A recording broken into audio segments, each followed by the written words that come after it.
انسان، ہر بندہ، ہر شخص اسی کاروبار میں ملوث ہے، یہی کاروبار کرتا ہے. وہ صرف فضاؤں کے اندر گردش کرتا ہے، شرک گھروں کے اندر موجود ہے، شرک ہر جگہ موجود ہے.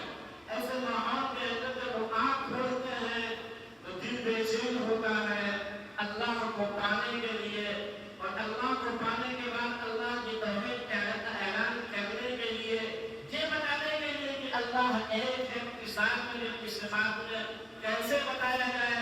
سورج کی مثال دے کر سمجھایا، چاند کی مثال دے کر سمجھایا، ستاروں کی مثال دے کر سمجھایا، اور ان بتوں کو توڑ کر سمجھایا کہ دیکھو تم کیسے نادان ہو، اپنے ہاتھ سے مٹی لے کر آتے ہو، اپنے ہاتھ سے گارا بناتے ہو، اپنے ہاتھ سے ایک شکل بناتے ہو، اپنے ہاتھ سے روغن کرتے ہو، پینٹ دیتے ہو، پھر اپنے ہاتھ سے کرنے کے بعد انجیروں کو بٹھا دیتے ہو، پھر بھی سمجھنے لگتے ہو کہ تیرے طاقت پیدا ہو گئی، خدائی کی طاقت پیدا ہو گئی، رساکیت کی طاقت پیدا ہو گئی، کسی کو پیدا کرنے کی، کسی کو جلانے کی طاقت پیدا ہو گئی، اولاد کی طاقت پیدا ہو گئی، بارش کو برسانے کی طاقت پیدا ہو گئی. یہ عمل کرتے انہوں نے دکھایا، اور ایک مرتبہ کیا انہوں نے ایسا کہ تمام لوگوں کو توڑ کر بڑے بندو گردن کے اوپر انہوں نے بھائی کو لٹکا دیا. جب لوگوں نے پوچھا کہ تم نے کیوں کیا، اور بڑے صاحب سے پوچھ لو، یہ بڑے صاحب ہیں، ان سے پوچھ لو.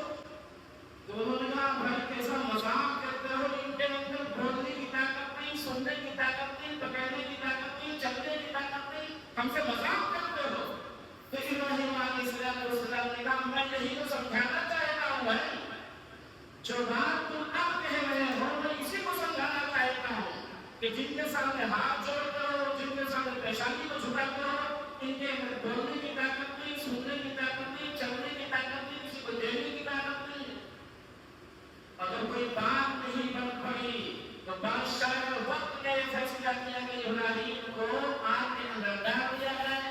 اور جب آگ کے اندر ڈالنے کا وقت آیا تو فرشتے نے کہا آدم ابراہیم علیہ السلام نے کہ آپ کیا کہتے ہیں، کیا حکم ہے آپ کا. تو ابراہیم علیہ السلام نے کہا کیا اللہ تعالیٰ نے بھیجا ہے کوئی حکم دے کر، کہا میں خود آیا ہوں. تو ابراہیم علیہ السلام نے کہا اگر تم خود آیا ہو تو تمہاری ضرورت نہیں ہے. توحید کا کتنا اونچا مقام ہے.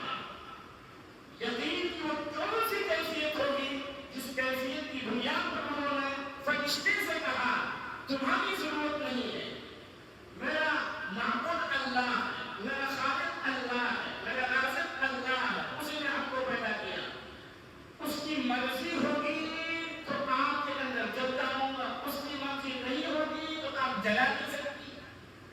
کتنا یقین ہوگا ان کو اللہ کی ذات پر، اللہ کی صفات پر، اللہ کی طاقت کے اوپر.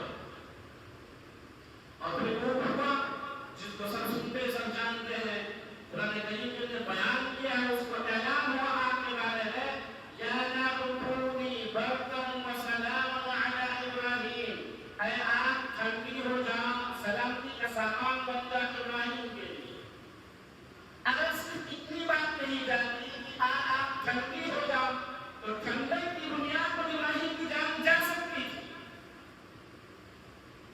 اور ٹھنڈک کی بنیاد پر مر سکتے تھے. اسی لیے کہا سلامتی کا سامان بن جا، ایسی ٹھنڈک جو ان کی جان کو بچا سکے، وہ خود بچ سکے. اور پھر ابراہیم علیہ السلام کو اپنا گھر چھوڑنا پڑا، ملک چھوڑنا پڑا، رشتہ داروں کو چھوڑنا پڑا، اپنے بھتیجے لوط کو لے کر فلسطین کی جانب، اور فلسطین سے ہوتے ہوئے مصر کے اندر آئے، اور مصر کے اندر لوط علیہ السلام کو پیغمبری ملی، اور پھر یہاں کو سبب کے علاقہ میں بھیجے گئے، اور ابراہیم علیہ السلام واپس فلسطین کے اندر آئے، اور فلسطین کے اندر ان کی عمر 80 سال کی ہو گئی ہے. کچھ آگے کچھ پیچھے تقریباً 80 سال. 80 سال کی عمر میں انسان کتنا کمزور ہو جاتا ہے، چلنا دشوار ہوتا ہے. کبھی تو ایسا ہونا کھانا دشوار ہوتا ہے، کپڑوں کا پہننا دشوار ہوتا ہے، پاخاب پوشاک پخانا کرنا دشوار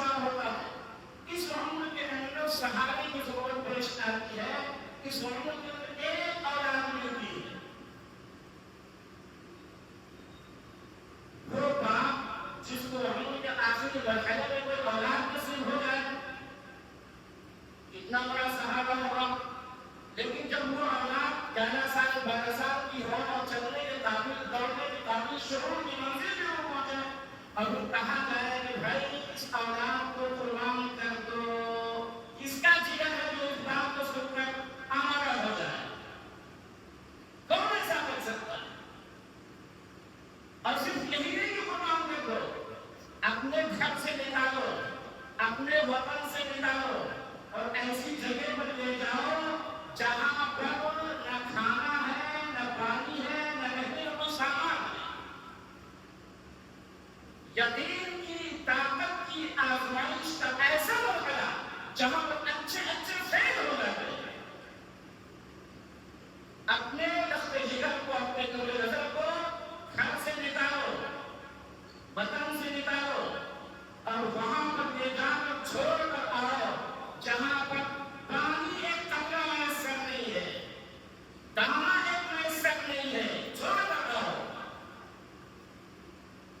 اور جب وہاں چھوڑ کر آئے، تھوڑا سا اور ہوئی اور وہاں کہیں سہنے لگے، ملاقات کے لیے آئے تو کہا کہ اب قربان کر دو اللہ کے راستے میں۔ حکم خداوندی ہوا، مرضی خداوندی کو سمجھا لوگوں نے، بیٹے کو لے کر گئے اور بیٹے کے ایمان کو جانچنے اور سمجھنے کے لیے مشورہ کیا کہ میرے بیٹے کا ایمان کیسا ہے، وہ مرضی خدا کو چاہتا ہے کہ نہیں چاہتا ہے؟ کہا بیٹے کو میں نے ساتھ دیکھا ہے، بیٹے کو اللہ نے حکم پر سزا کرتا ہوں۔ بیٹے نے کہا اگر حکم خداوندی کو عام کر ڈالیے، ذرا بتانا کیوں، کیسے، کہاں لے جا رہے ہیں، کیوں کر رہے ہیں ایسا، اس کے بدلے کچھ اور کر لیتے، ہمارے بدلے میں گھر قربان کر دیتے، جانور قربان کر دیتے، پیسہ دے دیتے، جیسا کہ آج کے معاشرے میں کرتے ہیں۔ قربانی کے مقابلے میں کچھ پیسہ اس کے ہاتھ پر لگا دیا جاتا، کوئی نمازی کام کر دیا جاتا۔ مرضی خدا تھی تو انہوں نے قربانی پیش کی۔ اب وہ واقعہ سبھی کو معلوم ہے، اسماعیل علیہ السلام کے گردن پر چھری چلائی اور بنیاد کی جانب سے حکم ہوا، فرشتوں کو جنت کے اندر سے گنبا لایا، گنبا مذبح ہوا۔ دیکھنا یہ تھا کہ اپنے لخت جگر کو جو آخری عمر میں ملا تھا، سہارا زندگی کا بننے والا تھا، اس کو ہمارا عمر قربان کرتے ہیں کہ نہیں کرتے ہیں؟ کامیاب ہوئے؟ کب سبقت دنیا، اے ابراہیم تم نے خواب کو سچ کر دکھایا ہے۔ یہ کتنا بڑا احساس ہے پروردگار عالم کی جانب سے کہ عرش الہی سے یہ تمغہ دیا جا رہا ہے، اعلان کیا جا رہا ہے، اے ابراہیم تم نے سچ کر دکھایا۔ اور جب یہ بات کہی جا رہی ہے حدیث کے اندر، قرآن کریم میں اعلان کیا جا رہا ہے ملت ابیکم ابراہیم، یہ ابراہیم کی ملت ہے، سنت ابیکم ابراہیم، یہ ابراہیم کی سنت ہے۔ کہ اس کا مطلب یہ ہے کہ نبی کریم صلی اللہ علیہ وسلم نے کہنا چاہتے ہیں کہ دیکھو تمہارے اندر وہ یقین کی طاقت ہونی چاہیے جو ابراہیم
چاہے جتنا اچھا جانور قربان کرو، اس کے 3 حصے لگاؤ اور ایک حصہ تم غلاموں کے اندر جن کے یہاں گوشت نہیں پہنچا تم نے تقسیم کرو اس کو. وہ چاہے بکرا ہو چاہے بکری جانور کوئی دوسرا جانور ہو. ہم لوگوں کا مزاج کیا ہے؟